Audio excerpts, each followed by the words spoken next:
Chapter 10, Dribble.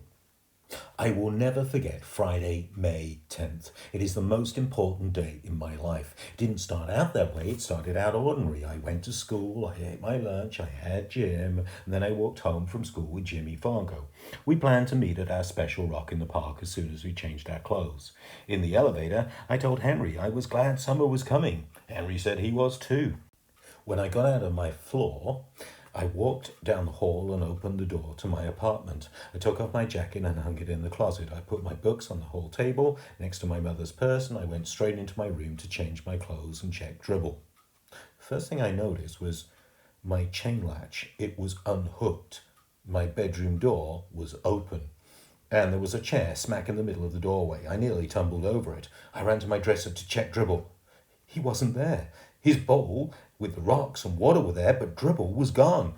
I got really scared. I thought maybe he died while I was at school and I didn't know about it. So I rushed into the kitchen and hollered, "Mom, where's Dribble?" My mother was baking something. My brother sat on the kitchen floor, banging pots and pans together. "Be quiet!" I yelled at Fudge. "I can't hear anything with all that noise." "What did you say, Peter?" my mother asked me. I said, "I can't find Dribble. Where is he?" "What, you mean he's not in his bowl?" my mother asked. I shook my head.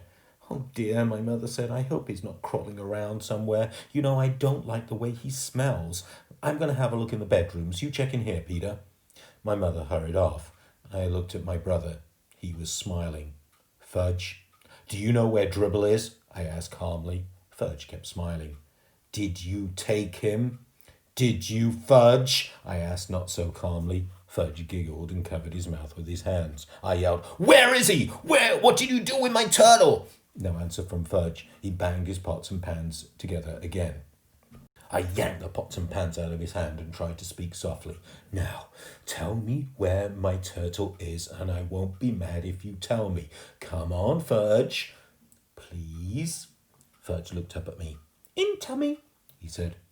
"What do you mean, in tummy?" I asked, narrowing my eyes. "Dribble in tummy," he repeated. "What tummy?" I shouted at my brother. "This one," Fudge said, rubbing his stomach. "Dribble in this tummy, right here."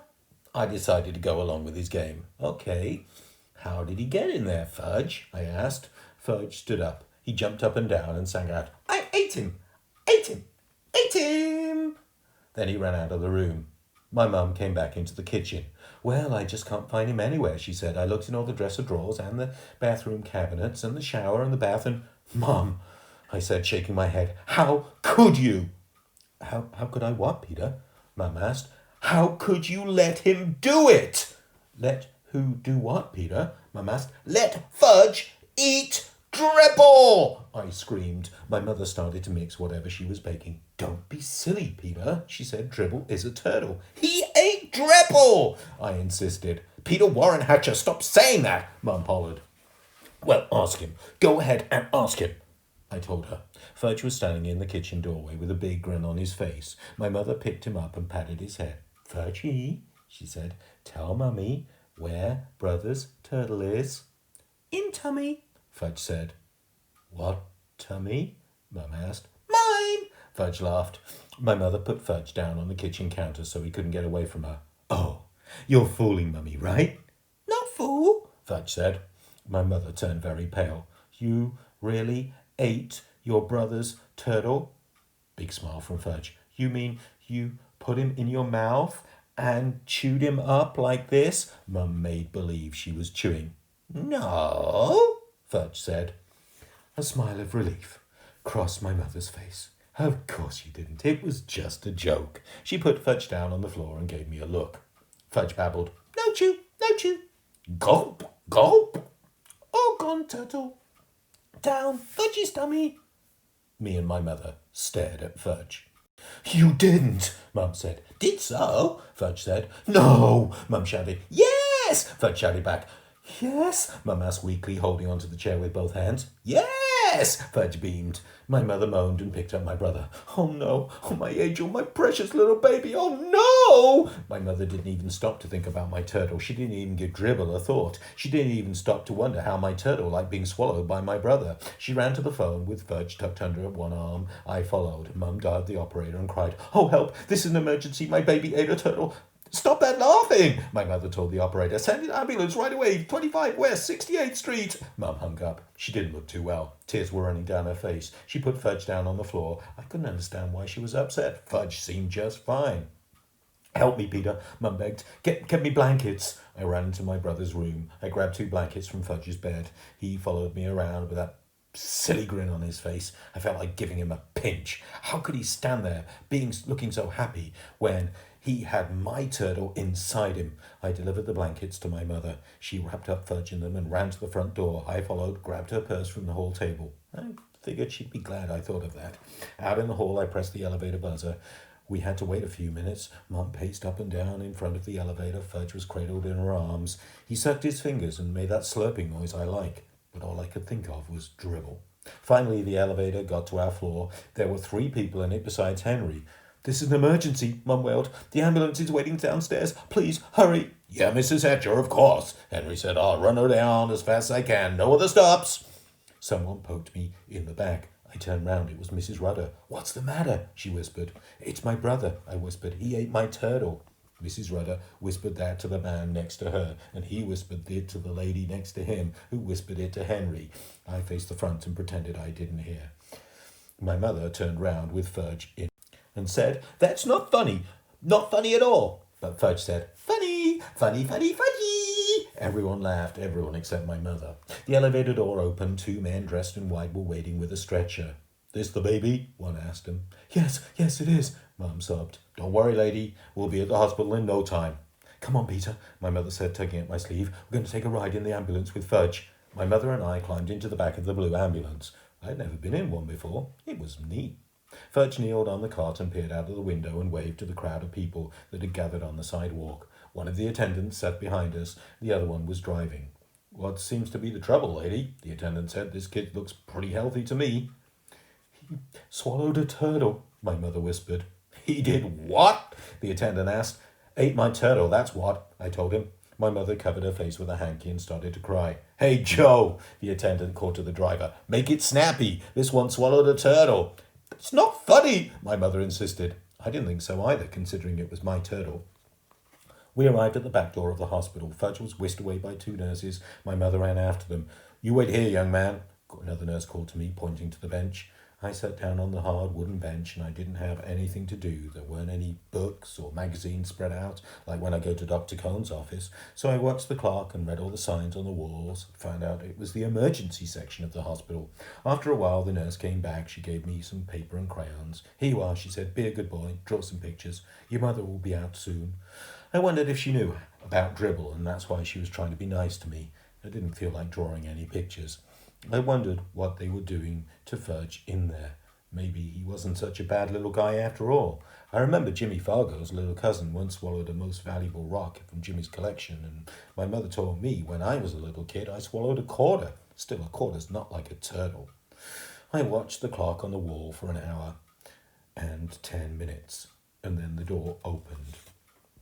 And my mother stepped out with Dr. Cullen. I was surprised to see him. I didn't know he worked in the hospital. Hello, Peter, he said. Hello, Dr. Cullen. Did you get my turtle? Not yet, Peter, he said, but I do have something to show you. Here are some x-rays of your brother.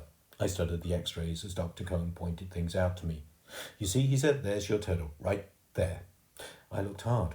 Will Dribble be in there forever? I asked. No, definitely not. We'll get him out.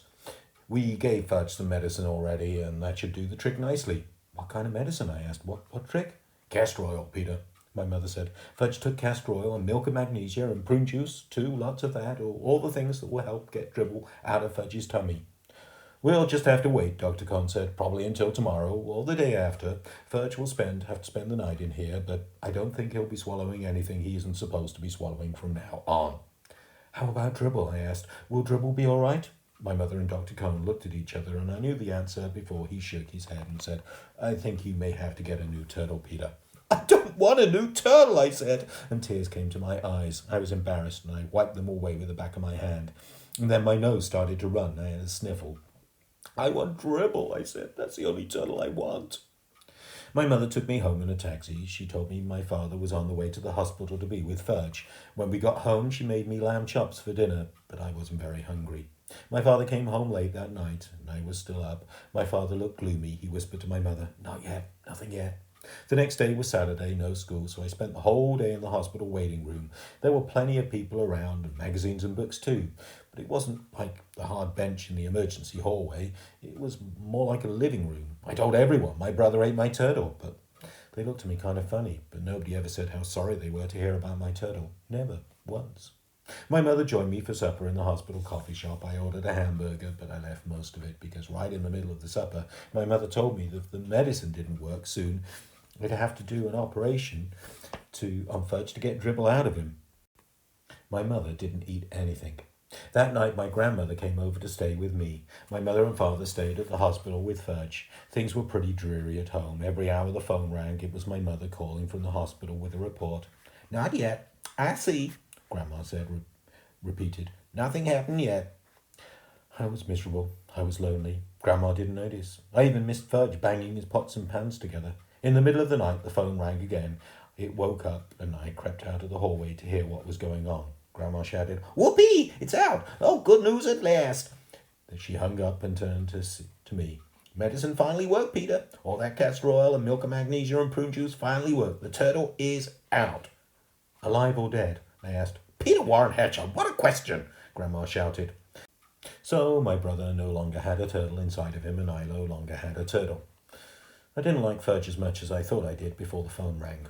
The next morning, Fudge came home from the hospital. My father carried him into the apartment. My mother's arms were loaded with presents, all for him. She said, "Fudge can have anything he wants, anything at all. Mummy's so happy to have her baby all better." It was disgusting. Presents and kisses and attention for Fudge. I couldn't even look at him. He was having fun. He probably wasn't even sorry he ate my turtle. That night my father came home with the biggest box of all. It wasn't wrapped or anything, but I knew it was another present, and I turned away from my father. "Peter," he said, "this box is a surprise for you." "Well, I don't want another turtle," I said. "Don't think you can make me feel better with another turtle, because you can't." "Who said anything about a turtle, son?" Dad said. "You see, Peter, your mother and I think you've been a good sport about the whole situation. After all, Dribble was your pet." I looked up. Could I be hearing right? Did they really remember about me and Dribble? I put my hand inside the box. I felt something warm and soft and furry.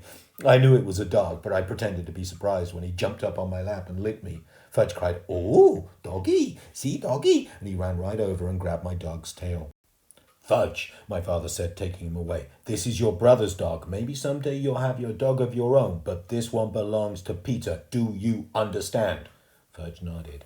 "Peter's dog." "That's right," my father said. "Peter's dog." And then he turned to me. "And just to make sure, son," he said, "we got a dog that's going to grow up quite big, much too big for your brother to swallow." We all laughed. My dog was neat. I named him Turtle to remind me.